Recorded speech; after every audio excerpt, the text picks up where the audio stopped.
오늘 보실 성경 말씀은 요한계시록 1장 1절로 3절입니다. 예수 그리스도의 계시라. 이는 하나님이 그에게 주사 반드시 속히 일어날 일들을 그 종들에게 보이시려고 그의 천사를 그 종 요한에게 보내어 알게 하신 것이라.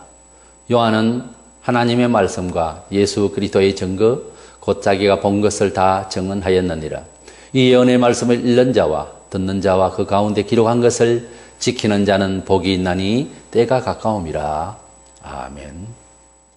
시대가 말세의 여러 징조를 보이고 있기에 오늘부터 요한계시록을 통해서 시대의 하나님 뜻을 각성하고 대처하고 생활에 옮길 수 있는 은혜가 되기를 원해서 강해 설교를 하고자 합니다. 오늘은 1장 1절에서 3절을 보고자 합니다.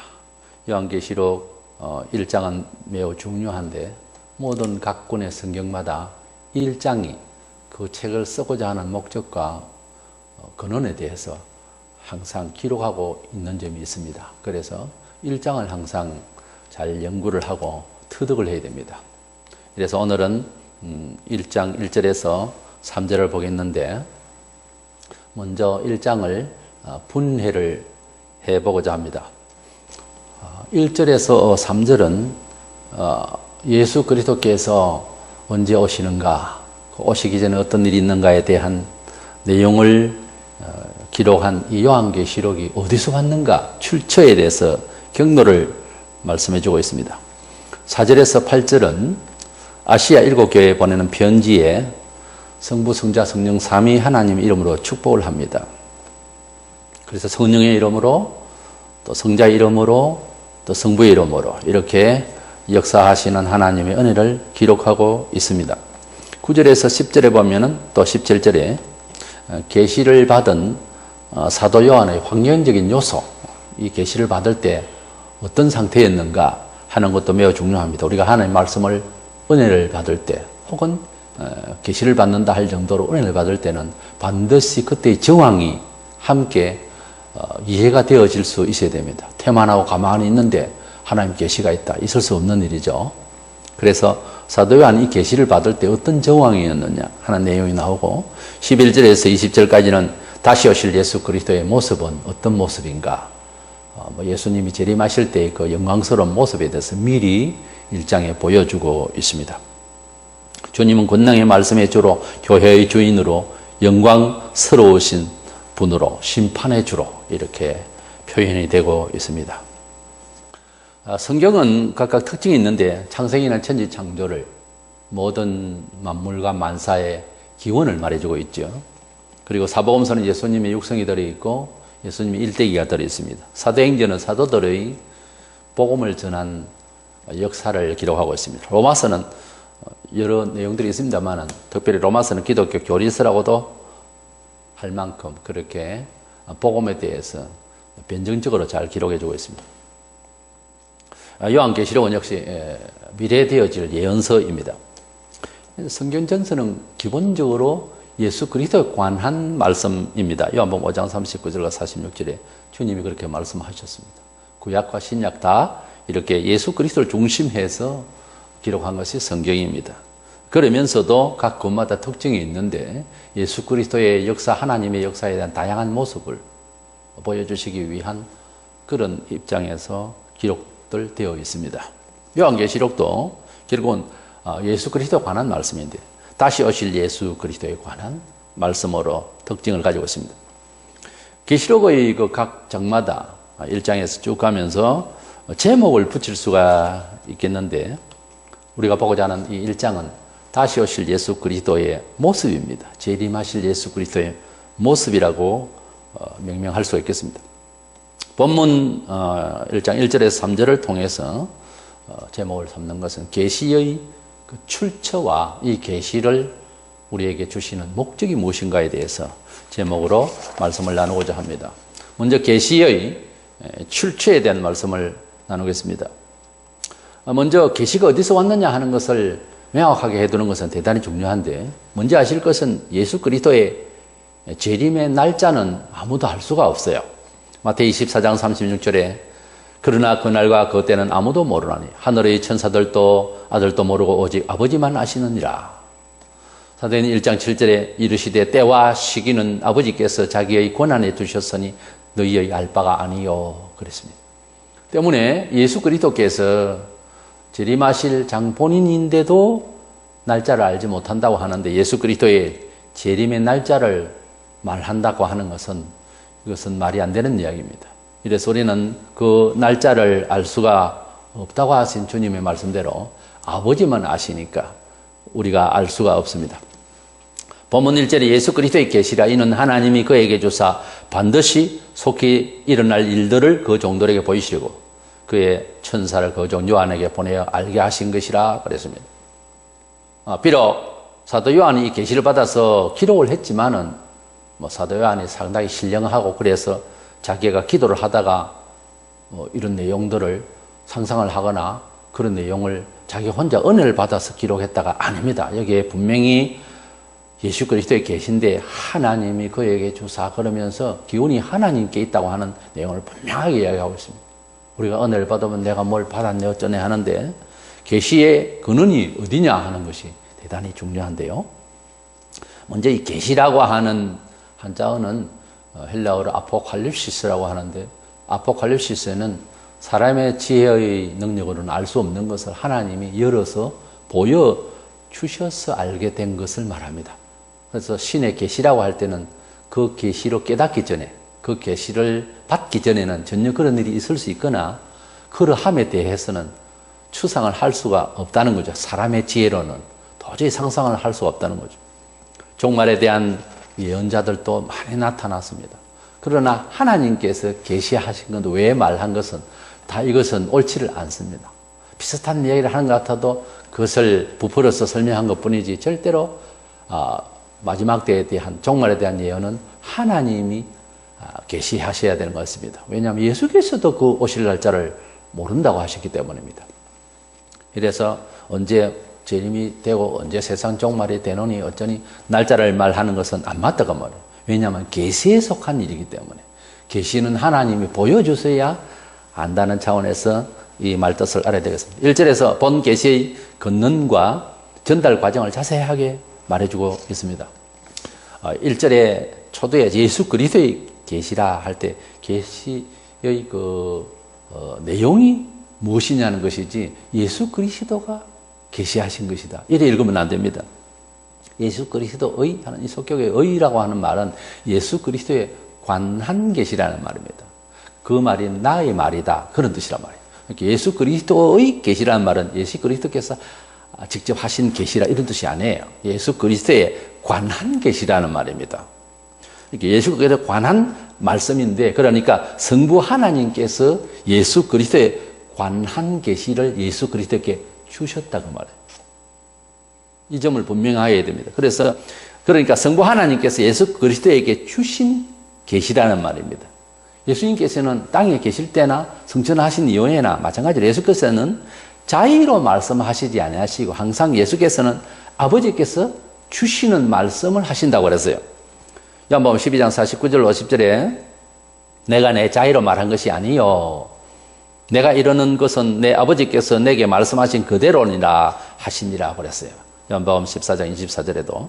그래서 하나님께서 예수 그리스도에게 말씀을 주셔서 예수께서는 땅에 계실 때도 여러 말씀을 하실 때에 내가 지금 내 자의로 말하는 것이 아니다라고 말씀하시면서 하나님 아버지께서 주신 말씀을 하시니 내가 하는 말은 결국은 아버지의 참된 말이니 내 판단이 진실하지 않느냐 이렇게 말씀하시고 왜냐하면 하나님은 신이시고 우리 편에 볼 때 바르시니까 예수님이 하신 말씀이 옳은 말이다 그 말이에요. 다시 정리하면 여러 교주와 성인들 중에서 성경을 보니까 예수님은 참 좋은 말씀을 하셨네 이렇게 이해하잖아요. 그런 뜻이 아니고 예수께서 말씀을 하실 때에는 아버지께서 주신 말씀을 하시니까 내가 하는 판단은 바르지 않느냐라는 말씀을 우리가 이해를 해야 된다는 거죠. 그래서 예수님이 말씀하신 그 말씀은 바로 하나님 아버지의 말씀으로서 신의 판단의 말씀이다 그 말입니다. 마태복음 11장 27절에 보면은 아버지께서는 이 엄밀한 일들을 예수께 주셨는 내 아버지께서 모든 것을 내게 주셨으니 그렇게 말씀합니다. 이 모든 것이라고 하는 표현은 예수께서 지상에서 하나님 아버지께서 죄인을 구원하시려고 하는 모든 섭리와 뜻을 말씀하셨다는 거죠. 그리고 권세도 주셨고 아버지께서 원하시는 모든 의지적인 계획적인 것을 실행을 아들에게 맡기신 것을 맡기셔서 그렇게 3년 동안 공적으로 잘 이렇게 아버지를 대신해서 일을 할 수 있도록 하셨다고 말이에요. 모든 것을 맡기셨다. 이래서 이 계시록 1장 1절에 예수 그리스도의 계시라 이는 하나님이 그에게 주사라고 하는 말씀을 그냥 넘어가면 안 됩니다. 계시의 출처는 어디다? 하나님 아버지 성부 하나님으로부터 왔고 이 계시 내용은 예수 그리스도에 관한 내용이다 그 말이에요. 그래서 이 말씀 구절을 잘 이해를 해야 됩니다. 전달 과정, 이 계시록의 전달 과정을 다시 정리를 하면은 하나님이 그에게 주사 반드시 속히 일어날 일들을 그 종들에게 보이시렸고 그 천사를 그 종 요한에게 보내어 알게 하신 것이라. 이걸 다시 정리하면은 하나님이 그에게 예수에게 첫 번째는 하나님이 예수에게 주시고 우리에게 결국 주시려고 특별한 천사에게 그 천사에게 이 말은 소식을 전달한 아마 가브리엘 아닐까 합니다. 그 특별한 천사에게 계시를 주어서 사도 요한에게 주어서 아시아 7교회에게 주어서 우리에게까지 전달된 거예요. 그러니까 제일 처음에 계시의 출처가 하나님 아버지에게 시작되어서 예수님께 주셔서 그리고 천사를 통해서 요한을 통해서 아시아 7교회를 통해서 우리에게 이렇게 왔다고 하는 점을 잘 아셔야 됩니다. 이 말은 하나님의 말씀이 주소가 있다고 말이에요. 뭐 계시를 받았네, 기도원에서 어떤 소리를 들었네 그러면서 근거 없이 항상 하나님의 뜻대로의 삶을 위해서 무슨 말을 하고 표현을 할 때는 근거가 있어야 됩니다. 신학적인 공부를 할 때도 근거 없는 이야기를 하면 교수가 싫어하죠. 무슨 근거가 있어야 됩니다. 우리가 무슨 말을 할 때에도 가능한 육하 원칙에 의해서 자기 발표를 하는 것이 옳죠. 왜냐하면 객관성이 있으니까. 이래서 하나님의 말씀 이 계시가 어디로부터 왔느냐 하는 것이 이렇게 철저하게 이 한 구절에도 잘 나타나 있습니다. 여기서 우리에게 주는 교훈은 무슨 계시나 하나님의 뜻이 있을 때에 발표를 하거나 의지를 말을 할 때 근거가 확실해야 된다. 뭐 잠시 한 느낌을 가지고 개인적인 어떤 경험을 가지고 그런 식으로 말하는 태도는 바꿔야 합니다. 사도 요한이 이 본 계시록을 받기 전에 주님이 땅에 계실 때 감난산에서 이 종말에 대한 예언에 대해서 제자들이 질문을 할 때에 총괄적으로 이렇게 말씀하셨습니다. 감난산에서 말씀하신 종말의 총괄론적인 그런 총괄적인 예언의 말씀을 주실 때에 마가복음 13장 3절에 보면은 베드로와 야고보와 요한과 안드레가 들었다고 그랬어요. 여기 보면 베드로도 종말에 대한 내용을 잠시 그의 서신에서 말하고 있습니다. 근데 요한은 사복음서 중에 상당히 중요하잖아요. 사복음서는 예수 그리스도의 제를 이제 복음을 시작할 때부터 성천까지 내용이 다 들어 있는데요. 중요한 이 복음서에 공간 복음서에는 있는데 이제 마태복음 24장, 마가 13장, 누가복음 21장에는 있어요. 그런데 요한복음에는 빠져 있거든요. 이게 요한복음에 왜 빠졌을까? 우리가 읽다가 보면 굵직굵직한 주제들은 다 들어 있거든요. 비슷하게. 그래 있는데 요한복음에도 사실 예수님의 그 종말에 대한 예언의 말씀은 들어 있어야 어울리거든요. 어떻게 보면. 그런데 빠져 있잖아요. 이상하다 싶은 생각도 들 수 있어요. 그런데 어쩐지 이 귀중한 이 말씀이 빠져 있는 것이 바로 이 계시의 말씀 한 권으로 요한에게 주시려고 아마 기다리셨다가 자세하게 기록하신 것이 아닌가 그렇게 이해가 되어집니다. 이렇게 사도 요한이 핍박을 받아서 밤모섬으로 귀양가 있을 때에 주일에 홀로 바닷가에서 묵상을 하는 중에 예수께서 이렇게 나타나셔서 이 계시를 주신 것 같습니다. 아마도 예민한 요한에게 이 계시를 요한복음서에 기록하지 않고 한 권으로 아예 자세하게 주시려고 아마 하나님께서 예정을 하셨다가 나중에 이렇게 주신 것 아닌가 그렇게 생각할 수가 있겠습니다. 사도 요한은 주님께서 아버지로부터 받으신 그 계시의 내용을 받은 내용을 빠짐없이 다 기록했다고 본문 2절에 요한은 하나님의 말씀과 예수 그리스도의 증거 곧 자기가 본 것을 다 증언하였느니라 그랬어요. 이렇게 빠짐없이 다 기록을 했다 이렇게 말하고 있습니다. 그래서 예수 그리스도에 관한 계시, 다시 오실 예수 그리스도, 세상 종말에 관한 이 계시의 출처는 어디다? 성부 하나님께 있었다는 거예요. 모든 세상의 섭리와 계획 섭리 그리고 마무리까지는 성부 하나님께서 이 일을 하신다. 예수께서 다시 오시는 것과 우주적인 세계의 종말도 함께 묶여 있기 때문에 이 계시의 내용, 이 섭리는 하나님 아버지로부터 예약된, 예정된 내용이 이렇게 계시로 주어졌다고 하는 사실입니다. 그래서 요한계시록의 출처는 성부 하나님으로부터 시작해서 요한에게 그리고 아시아 일곱 교회에게 우리에게까지 오기까지는 이런 과정들이 이렇게 있었다고 하는 사실을 본문에서 말해주고 있습니다. 두 번째는 이 계시의 내용의 주 목적이 무엇인가 하는 점을 알고자 합니다. 본 요한계시록의 목적은 말세에 큰 환란이 있을 것이다 하는 점하고, 그러나 결국 성도들은 하나님의 은혜로, 그것도 하나님의 은혜로 반드시 승리하게 될 것이다. 환란이 많으니까 너희들 조심해라. 두렵지? 알아서 열심히 살아야 돼. 이런 뜻이 아닙니다. 환란이 있는데 반드시 하나님께서 또한 역사하시는 여러 가지 프로그램들이 나옵니다. 보면은 우리가 낙심할 만하면은 힘내게 또 어떤 큰 역사를 이루시고요. 이래서 하나님께서 우리에게 살아계심의 역사를 눈으로 아주 확인할 수 있는 내용들이 계속 이렇게 나옵니다. 이래서 큰 환란이 종말에 가면은 있을 것인데, 그러나 낙심하지 않아도 되는 또 내용들을 이렇게 보여주고 있기 때문에 이 요한계시록이 두렵다든지, 이 요한계시록이 뭐 안 보는 게 낫겠다든지 이런 생각은 아주 잘못된 겁니다. 예수 그리스도에 관한 계시라고 했는데 우리가 예수 그리스도에 관한 내용을 안 듣는다고 하는 것은 이상하잖아요. 비록 어렵고 내용이 얼른 섭득이 안 되는 것은 우리가 죄로 말미암아 뇌가, 우리의 지능이 약해서 그렇지 그걸 두려워하면 안 되잖아요. 하나님을 두려워하는 자는 구원받지 못합니다. 어떤 면에서. 하나님을 사랑하는 자는 두렵지 않습니다. 사랑하는 사람과 길을 가고 사랑하는 사람을 만나러 가는 게 두렵다. 이건 사랑하지 않는 거죠. 사랑하면 그가 두렵지 않아야 됩니다. 그렇지 않습니까?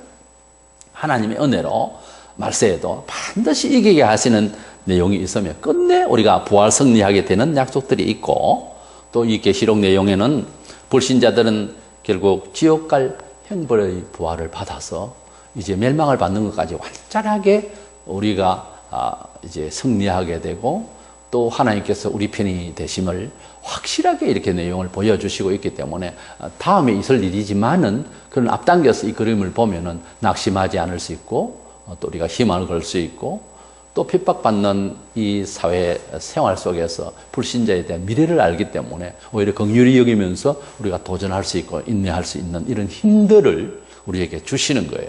앞으로 되어질 일에 대한 이 예언의 그림은 우리에게 얼마나 많은 위로가 되는지 모릅니다.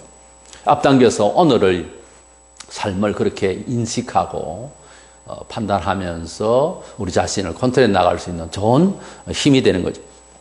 뭐 5장 29절에 보면 선한 일을 행한 자는 생명의 부활로, 악한 일을 행한 자는 심판의 부활로 나오리라. 불신자들도 부활은 하는데 어떤 부활? 심판의 부활로 나오리라. 이것까지 이 계시록에 다 나옵니다. 반드시 속히 일어날 일들을 그 종들에게 보이시려고 계시를 주셨다 그랬는데, 속히 일어날 일들을 종들에게 보이시려고 하는 이 말씀은 계시록의 이 성격을 드러내고 있어요. 계시록의 그 내용의 성격을 드러내고 있습니다.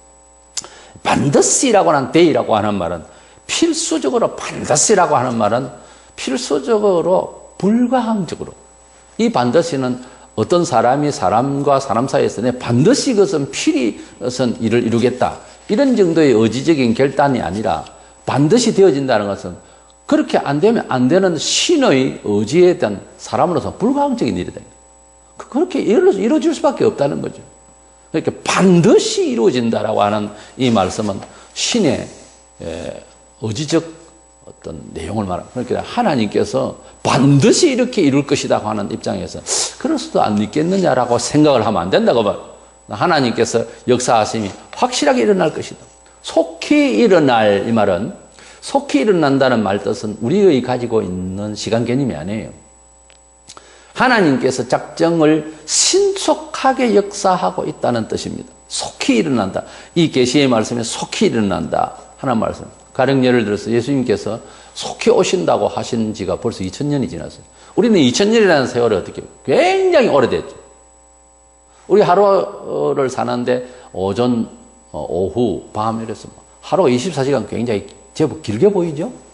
근데 아이들이 생각할 하루와 나이가 40, 50대와 70대 생각이 안 다릅니까? 세월이 다르게 느껴지는 건 뭐죠? 그거 봐요.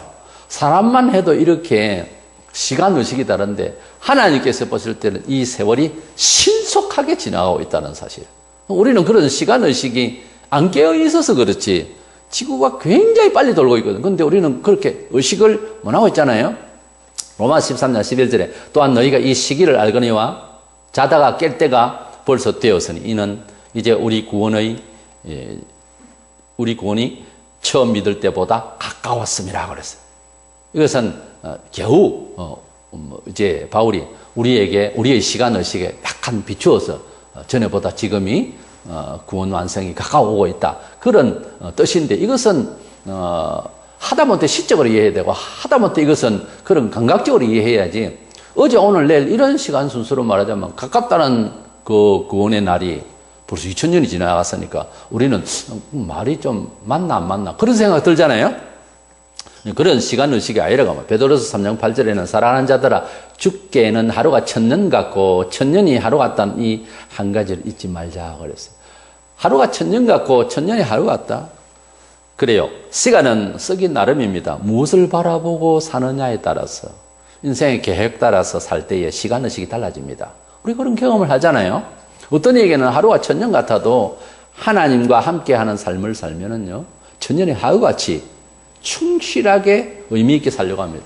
하루 24시간을 꼭 3시간처럼 2시간처럼 그렇게 빡빡하게 해서 사는 사람이 있는가 하면은 1시간을 열흘처럼 늘어지게 그렇게 태만하게 사는 사람도 있다 그 말이에요. 시간 늘쓰기라고 하는 것은 우리 입장에서 어느 정도 충분히 이해가 갑니다.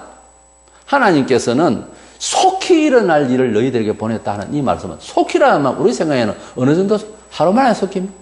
한 시간 정도 만에 속히예요? 한 두어 달 만에 속히예요?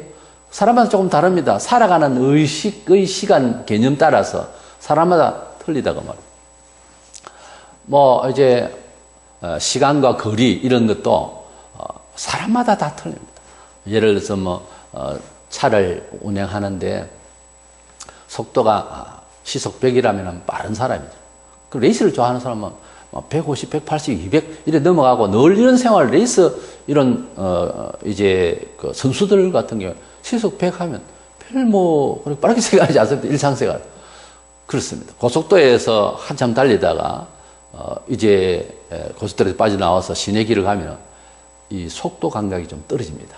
우리가 운전을 해보면 그렇잖아요. 그렇게 거리라든지 시간 개념이 삶의 의식 따라서 이렇게 다르다고 말이에요. 우리가 예수 믿으면은 시간 개념이 굉장히 충실해야 된다는 것이 그 뜻이에요. 하나님께서는 바쁘게 일을 하고 계신데 우리는 늘어져 있다. 그래서 우리가 얼마나 긴장이 필요하냐 하는 그런 생각을 반성하게 됩니다. 이렇게 하루를 1000년처럼 사는 사람이 있는 거면 1000년을 하루처럼 사는 사람이 있다. 하나님의 시간대는 그렇다라고 베드로가 말한 뜻을 뜻을 우리가 이해를 해야겠죠. 하박국 2장 3절에 보면 이 묵시는 비록 더딜지라도 기다리라. 지체되지 않고 반드시 응하리라. 비록 더딜지라도 그건 우리 편에서 볼 때 더디게 보이는 거죠. 우리 편에서 볼 때는 더디게 보이는데 하나님 편에서 볼 때는 지체하지 않고 계속해서 지금 진행이 되고 있다 그 말이죠. 더디게 느끼는 것은 영적으로 시간 의식을 그렇게 가지고 산다는 것이지 결코 시간 자체가 더딘 것이 아닙니다.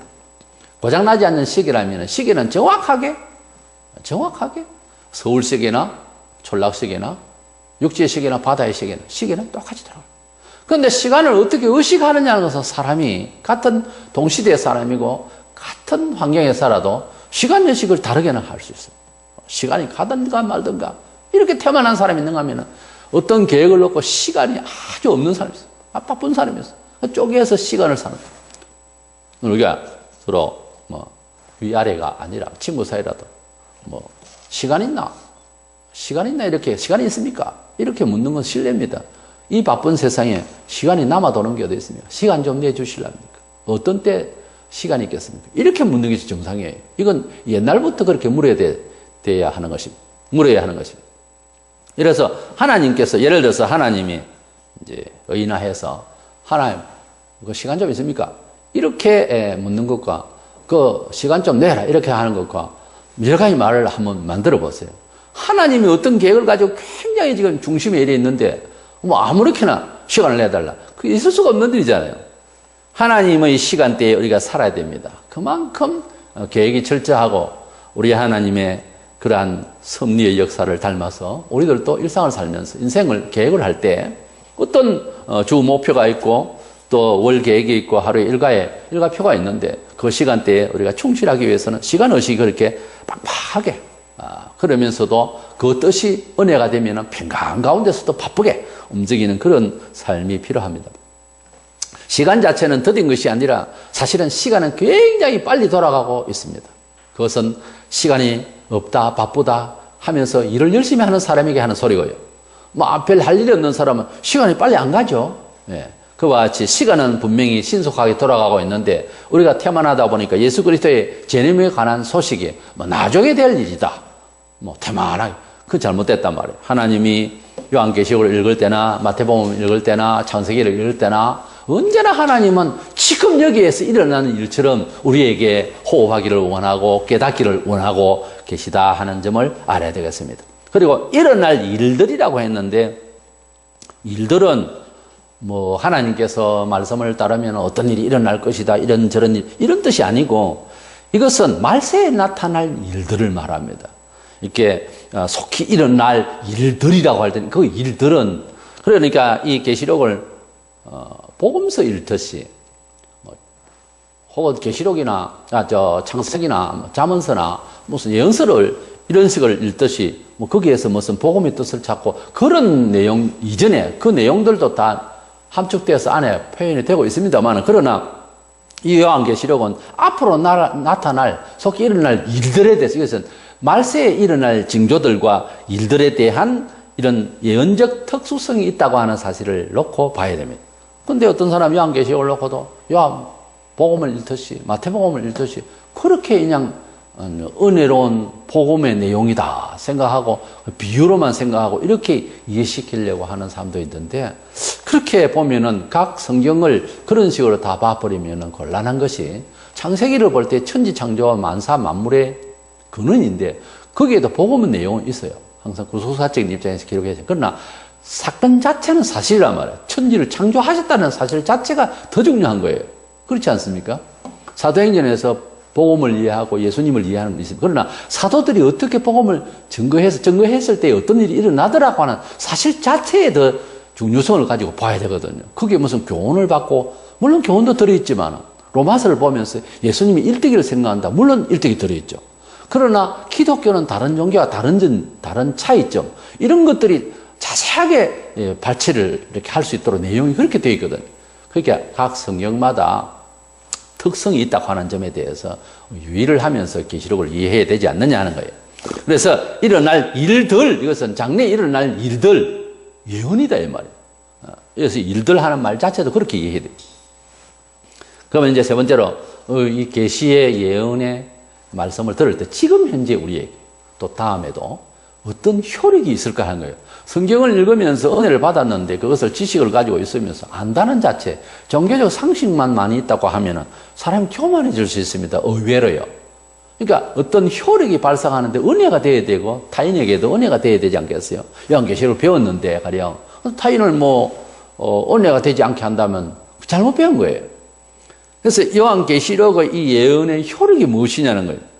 성경은 기본적으로 죄인을 회개시켜서 영생을 주시기 위해서 기록된 거죠.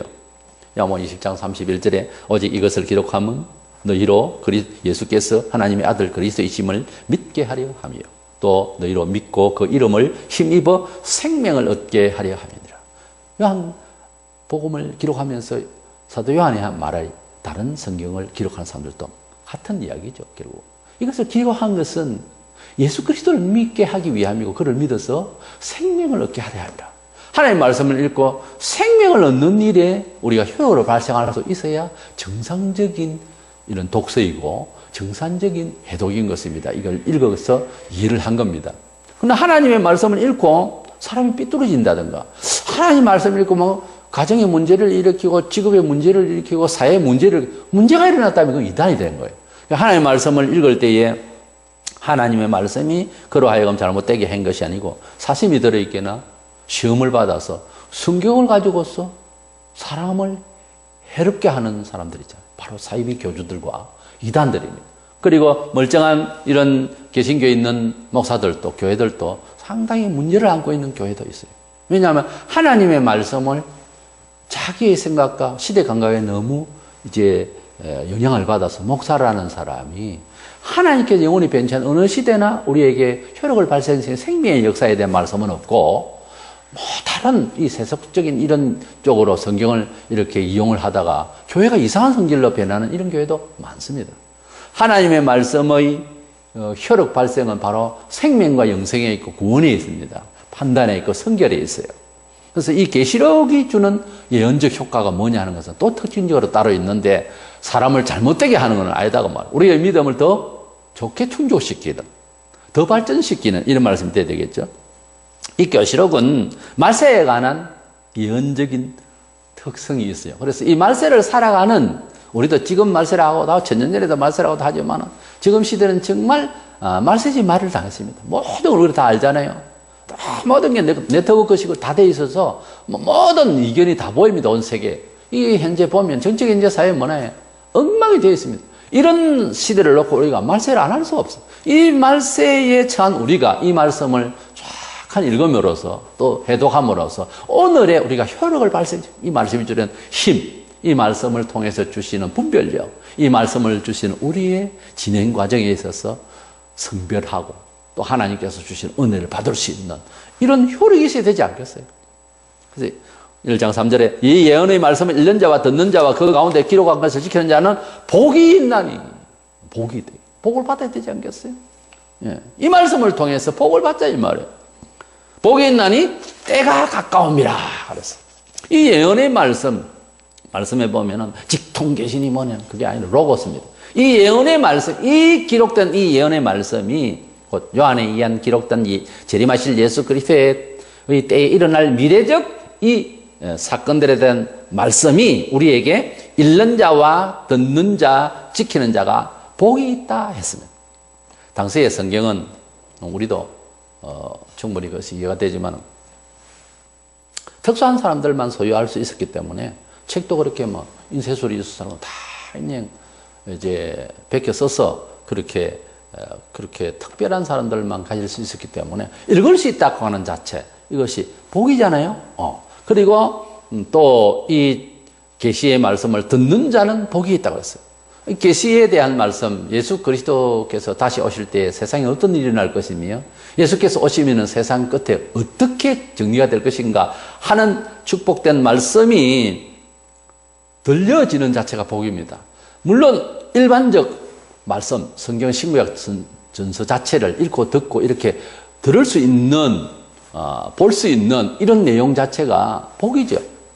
하나님의 말씀을 듣지 못하면은 믿어야 될지 말아야 될지 복이 참 뭔지에 대해서 세상을 이해하는 것에 대해서 알 수가 없죠. 로마 10장 14절에 듣지 못한 일을 어찌 믿으리요. 듣지 못하면 일단 무슨 판단을 할 길이 없잖아요. 그렇기 때문에 우리 성도들은 듣지 못한 복음의 내용을 가능한 시간 나면 어떤 소리 말고 복음을 전해줄 수 있는 복음을 말하는 입술이 되어야 됩니다.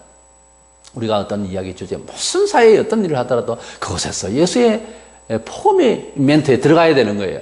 살짝 들어가더라도 하여튼 기회를 하면서 복음을 전해줄 수 무슨 말이든 어떤 일이든지 어떤 상황이라도 좋습니다. 복음의 내용에 살짝 들어가야 됩니다. 가능한 많이 들어갈 수 있도록 기회를 삼아야죠. 뭐 분위기 따라서 해야 되겠지만은 어떤 복음이 전달되어져야 되고 복음을 들을 수 있는 기회를 마련해 줘야 되는 거예요. 복음을 듣지 못하면은 더 이상 이야기할 수가 없어요. 구원에 대한 이야기를 뭐 이야기할 수가 없잖아요. 일단은 하나님의 말씀을 들려줘야 되는 거예요. 그 중에서 이 계시의 말씀, 다시 오실 예수 그리스도는 심판하러 오시고 세상 끝을 내십니다. 얼마나 중요한지 모릅니다. 인생에 있어서 이것만큼 더 중요한 그런 정보가 없습니다. 이 말을 들려줘야 되는 거예요. 그리고 듣는 사람은 복되다. 아무런 복되죠. 이 말씀을 들으니까 인생을 정리를 해야 되고 이해를 해야 되고 판단을 해야 되잖아요. 얼마나 귀한 말씀입니다. 동시에 예언의 말씀이 주는 말씀을 따라서 삶을 살아내는 자가 복되다. 물론 이 내용에서 성도들이 어떻게 살아가야 되고 또 어떻게 살게 하시는 하나님 은혜가 있고 하는 내용들이 있는데 지금이 그때인지 아닌지 그런 생각을 하자는 것이 아니고 그 내용의 그림을 보면 지금 이 시대에도 얼마든지 대처하는 힘을 받을 수 있는 효력이 있다는 거죠. 그래서 이 말씀을 듣고 살아낼 수 있는 자, 어떤 때는 인내가 있어야 되고 순교적 신앙이 필요하고 합니다. 이 시대도 마찬가지죠. 그래서 살아내는 자도 복이 있다 그랬어요. 왜냐하면은 때가 가까움이라 그랬어요. 여기에 때는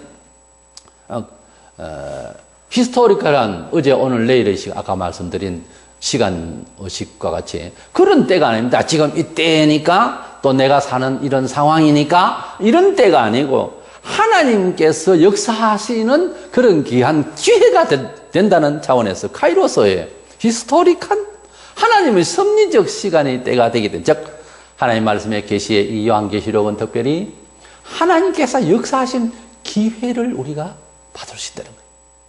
내가 하나님 앞에서 이 계시의 말씀 내용을 다 들으면서 이 성격대로 어떻게 성도가 마지막 때 살아야 됨에 대한 말씀이 내 가슴에 들어오면 이 시대를 그렇게 살면 하나님께서 은혜를 주시는 그런 기회의 때를 준다는 거예요, 우리에게.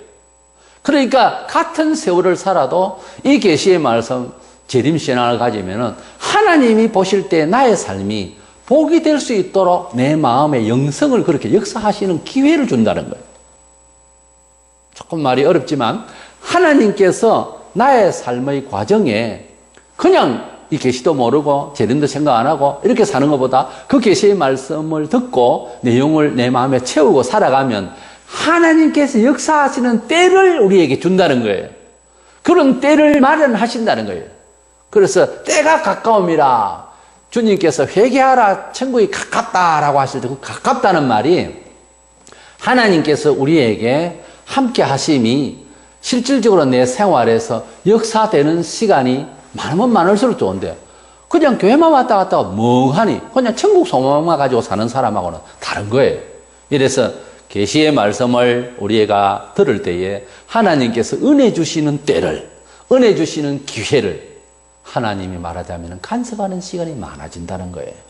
이것이 왜 그랬나 하면은 종말론적 사고의식을 가지면 긴장을 가지기 때문에 신앙이 자연히 각성되거든요. 그러니까 하나님에서 이 일에도 하나님에서 또 이 일에도 하나님 역사가 자꾸만 따를 수 있는 기회를 준다는 거예요. 고린도서 6장 2절에 보라 지금은 은혜 받을 만한 때요. 은혜 받을 만한 때요. 2000년 전에 한 말이가 그때만 은혜 받는 그 말이에요. 그 때가 카이로스 때였어요. 하나님이 은혜 주시는 기회다.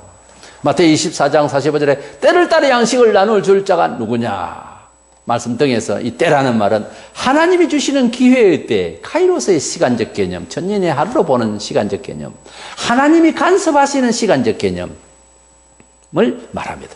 요한계시록은 특별히 소망을 충만하게 하며 주 오실 날을 고대하게 하는 간절한 마음을, 간절한 믿음을 생기게 합니다. 그래서 복이 된다는 말이에요. 과거로부터 환난 받을 때에 가장 많이 읽혀지고 보고 또 설교들 많이 한 게 뭔 줄 압니까? 요한계시록이었습니다. 소록도에는 뭐 희망이 있습니까? 몸들이 다 그러니까 그렇게 문둥병 환자들이 모여서 그렇게 사모한 것은 천국이죠, 사실은. 그런데 그 가운데 많은 다른 신앙생활의 교훈도 있겠지만은 그런 분들 중에서 뭐 요한계시록을 암독을 다 하는 사람도 있다고 하거든요. 길선조 목사님 같은 경우에는 3000독을 했다는데 이 하나님의 말씀, 여러 가지 말씀 중에서 세상 마무리하는 주 오실 날 그날 우리가 부활하게 되고 천국이 완성이 되어지는 그 날이 사실은 궁극적인 우리 구원의 고린표 아닙니까? 바로 올인하는 작점인데 곳인데 우리가 하나님께서 구원을 완성시키는 그날 그 직전에 큰 환란이 있을 것인데 하여튼 그때까지 우리가 살지 지금도 그렇게 생각하면 그렇게 살아가야 되는 사정이지만은 언젠지는 모르지만은 주 오실 날 그날이 우리가 모든 바람의 마지막 완성의 날입니다. 그날을 기다리고 있는 심정이라고 하는 것은 이 시대를 살아가는 데도 큰 힘이 되는 말씀인 거예요. 그래서 이 재림신앙은 일상의 신앙생활 중에서 경각심을 더해줘서 복음적인 삶에 더 충실할 수 있도록 해주시는 역사가 따릅니다. 그래서 요한계시록을 많이 읽고 또 많이 듣고 그리고 친히 이제 우리가 읽을 수 있잖아요. 많이 읽으시고 또 많이 듣고 또 은혜를 받고 또 실천할 수 있을 때에 이 계시의 말씀은 복이 있다. 때가 가까웁니다. 우리가 일상에서 그냥 지낼 때는 모르는데 회개하고 각성하면요. 각성제라고 할까? 계시록을 읽고 또 하면 더 빨라요. 이 각성제, 이 하나님 말씀을 보면, 계시의 말씀을 보면 이 시대가 얼마나 종말적인 그런 냄새가 나는지 이 그림들을 보면은 말도 못하는 마지막 때의 내용입니다. 근데 이것을 그냥 눈이 어두우면 태만하면 안 되죠. 각성하고 기도하고 하는 사람에는 옛날에도 항상 그 시대가 종말같이 살았어요. 이럴 수가 없다 세상이 하면서 각성했어요. 성도의 거룩한 면모를 가지고 살려고 그렇게 긴장을 했습니다. 천년 전에도 마찬가지로 그 시대를 각성하고 보면 이 시대가 말세가 아니냐. 그러니까 예수님을 믿는 때부터는 항상 말세인 거예요. 예수님이 2000년 전에 오셨죠. 예수님께서 정말 말씀하셨죠. 예수님이 우리를 거듭나게 하시고 거룩하게 하시고 세상을 다르게 보게 하셨죠. 벌써 그때부터 세상을 바라보면 어떻다? 말세예요. 악마는 옛날이나 지금이나 똑같이 역사하십니다. 하나님께서 우리에게 함께 하시는 그 순간이 세상이 말세로 보이게 되어 있는 겁니다. 이런 영성, 이런 시간적 개념이 우리에게 살아있어야 성도로서 잘 살 수 있고 승리할 수 있고 행복할 수 있어요. 영혼이 그렇게 깨어 있어야 됩니다. 그 중에서 요한계시록의 이 말씀은 우리에게 큰 시대의 각성제가 되니까 읽고 듣고 지키는 자가 되어서 복을 받는 저와 여러분 되시기를 축원합니다.